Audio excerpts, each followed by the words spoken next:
नमस्कार, स्वागत है आप सबका फिर से मेरे चैनल में। आज बात करते हैं एक ऐसे दलित राजनीति के चेहरे ने जिसने बहुत कम समय में बहुत ऊंचा मुकाम बनाया और अपनी विश्वसनीयता, अपनी समझदारी और अपनी संवेदनशीलता से बहुत से लोगों का विश्वास जीता। मैं उत्तर प्रदेश की मुख्यमंत्री, पूर्व मुख्यमंत्री मायावती जी की बात कर रही हूँ। लोगों को बड़ा आश्चर्य होगा कि मायावती जी की, पर आप सुनिए उनके बारे में। मायावती जी कांशीराम जी की शिष्या थी।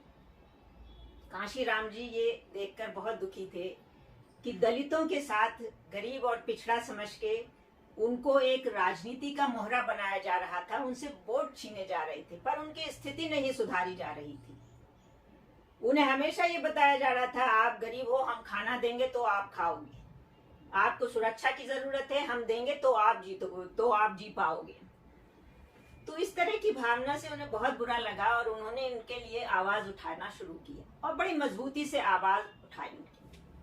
तब मायावती जी जैसी एक बहुत ही जुझारू महिला उनके साथ उनकी शिष्या बनी। मायावती जी बहुत शिक्षित थी, बहुत समझदार थी और उनमें लड़ने की अच्छी ताकत थी। मायावती जी ने कांशीराम जी की कल्पना से भी बढ़कर उनके सपने को साकार किया। पहली बार में ही उत्तर प्रदेश में उन्होंने लगभग 70 सीटें जीती और मुलायम सिंह यादव के साथ उन्होंने सरकार बना। क्योंकि वो पिछड़ों के थे और ये दलित वर्ग की थी, तो उन्हें लगा ये अच्छा कॉम्बिनेशन होगा और उन्होंने सरकार बनाई उत्तर प्रदेश में। लेकिन उन्हें लगा कि इनके जो लोग हैं, जो इनके समर्थक हैं, वो काफी दबंग और थोड़ा सा गुंडागर्दी करते हैं और हमारे सीधे साधे दलितों का नुकसान ही कर रहे हैं, उन्हें परेशान कर रहे हैं। तो उन्होंने उनसे समर्थन वापस लेने की घोषणा कर दी। इस बारे में वो 2 जून 1995 को लखनऊ के वीआईपी गेस्ट हाउस में बैठी हुई अपने विधायकों के साथ मीटिंग कर रही थी। तभी समाज पार्टी के कम से कम 100-200 गुंडे और सब एमएलए वगैरह आए वहां पे और उन्होंने मायावती को खींचा, मारा और बहुत बुरी तरह से उनके साथ व्यवहार किया। ये बहुत ही अभूतपूर्व हिंसा का तांडव था। ये गेस्ट हाउस की जो घटना है, ये आज भी राजनीति के इतिहास में सबसे काला दिन मानी जाती है। इस बात से दुखी होकर मायावती ने, तब प्रशासन ने भी चुपचाप खड़े होकर देखता रहा और कुछ नहीं किया। तब हार कर कुछ बीजेपी के लोग वहां आए और उन्होंने इनसे लड़ाई की कि आप हटिए, आप एक महिला का अपमान इस तरह से कर रहे हैं। और फिर जिला प्रशासन को राज्यपाल ने निर्देश दिए और तब सेंट्रल गवर्नमेंट को भी बात पहुंची, तो वो भी जागी और उसने सख्त निर्देश दिए। काफी देर रात में मायावती जी को सुरक्षित गेस्ट हाउस से निकाला गया। अब ये एक घटना थी जिसमें दलितों और पिछड़ों का, लोगों का, सीधे साधे लोगों का प्रतिनिधित्व करने वाली एक महिला, शायद वो राजनीति छोड़ के किसी सुरक्षित जगह जाकर रह सकती थी, लेकिन मायावती जी ने हिम्मत नहीं हारी और उन्होंने इसके खिलाफ लड़ने की ठान ली।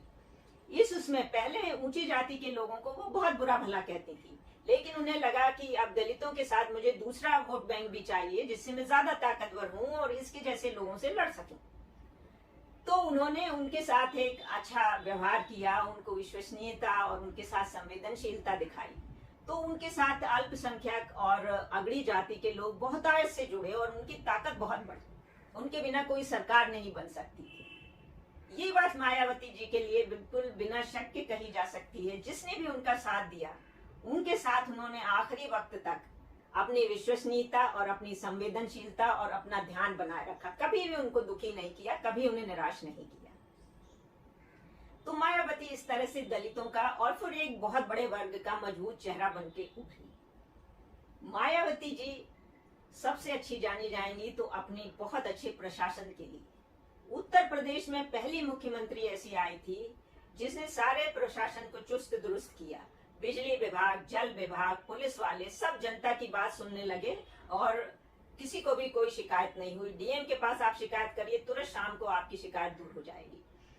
तो ये जो गुड गवर्नेंस आज बहुत कही जाती है, उत्तर प्रदेश ने मायावती के समय में ये गुड गवर्नेंस वास्तव में देखी। इसके साथ ही उन्होंने दलितों के साथ बहुत ज्यादा न्याय किया, उनके पक्की सड़कें बनवाई, उनके घर पक्के करवाए और जो भी पद खाली थे दलितों के उन सबको भरवाया। इसके साथ ही उनका उत्पीड़न रोकने के लिए उन्होंने कानून भी बनाया और इस तरह से उन्हें सम्मान और इज्जत दी कि आप खुद खड़े होइए और अपनी लड़ाई लड़ने के लिए सक्षम बनिए, हर किसी के एक गरीब वोटर बन के और डर के मारे किसी को वोट मत दीजिए।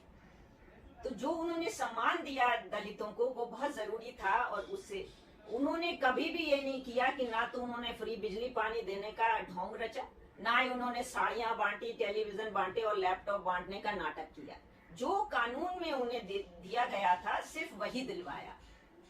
मायावती जी के बारे में एक और बात है, आज बहुत हाईवे और एक्सप्रेसवे की बात होती है, लेकिन मायावती जी ने 2000 में उत्तर प्रदेश में 2 किलोमीटर का यमुना एक्सप्रेसवे बनवाया था, जो आज भी उत्तर प्रदेश की शान है। मायावती जी के समय में लखनऊ एक बेहद सुंदर, व्यवस्थित और बहुत ही अच्छा शहर बना, जहां बाहर से आने वाले, दूसरी राजधानियों से आने वाले भी उसकी बहुत तारीफ करते थे कि ये देखिए इसे काम कहते हैं। तो मायावती जी आज राजनीति में बहुत चुपचाप बैठी हुई हैं, लेकिन उनके पास बहुत अच्छे गुण हैं, तेज दिमाग है, समझदारी है, उनकी विश्वसनीयता हर वर्ग में है, और उनका जो संवेदनशीलता है, कितना भी छोटा वर्ग हो, चाहे बड़ा वोटर वर्ग ना भी हो, तो मायावती जी ने उसको संरक्षण दिया था। हालांकि बाद में उन्होंने कुछ माफिया तत्व जैसे लोगों को भी अपनी पार्टी में शामिल किया। इसके लिए कई तर्क दिए जा सकते हैं, क्योंकि गेस्ट हाउस की घटना के बाद उन्हें लगा कि भाई मेरी पार्टी में भी कुछ लड़ने वाले गुंडे होना चाहिए, सीधे साधे दलित जाति के विधायक नहीं लड़ पाएंगे। ये तर्क हो सकता है, या ये भी हो सकता है कि गुंडे माफिया तो हर पार्टी में है, ये भी सच्चाई है। परंतु फिर भी ये उनका कदम थोड़ा सा गलत था, उन्हें ऐसा नहीं करना चाहिए था, क्योंकि उन्हें जनता का बहुत भरपूर समर्थन मिल रहा था। तो उनके जैसी एक अच्छा प्रशासन देने वाली, एक समझदार और संवेदनशील राजनीतिज्ञ उत्तर प्रदेश के लिए बहुत जरूरी है। और मैं चाहती हूँ बहन जी फिर से पूरे दमखम के साथ राजनीति में वापस लौटें।